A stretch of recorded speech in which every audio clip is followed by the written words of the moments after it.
Imagine if your bank account could instantly turn into a crypto without you doing anything. Think about sending a normal bank transfer and having it automatically become USDC or EURC. No exchange, no manual conversion, and no complicated steps. This is exactly what CashX designed to. Today, we'll walk through how it works step by step. CashX is a platform that bridges the gap between traditional banking in the crypto world. Its main goal is to make moving between fiat money and stable coins as seamless as possible, removing the friction often found in typically exchanges processes. Once you download the app, you'll go through a standard onboarding process including KYC, know your customer verification. The dashboard features a clean, straightforward layout. You'll notice immediately that this isn't just a crypto wallet. It's a hybrid system that is part banking and part crypto.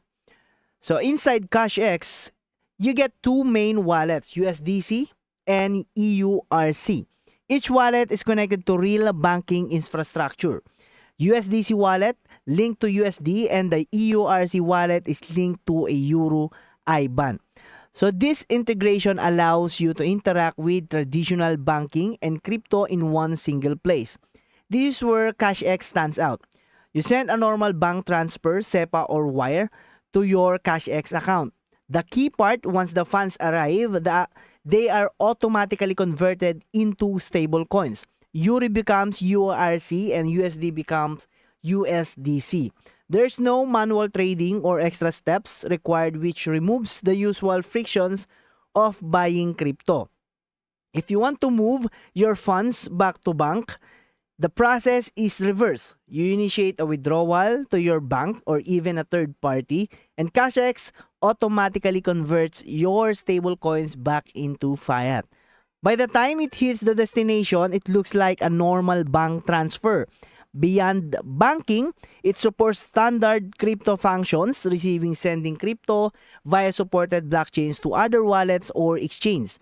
For high-volume user, CashX offers premium accounts, which come with fewer restrictions or even no limits, ideal for active traders and businesses.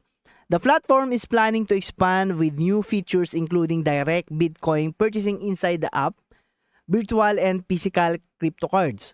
The ultimate goal is to become all-in-one financial platforms. So CashX isn't trying to replace your bank or your wallet. It's trying to be the bridge between them. So remember, this is an educational overview. Always do your own research before making financial decision, guys. If you found this helpful, like and subscribe, guys, to the channel. Again, bye-bye.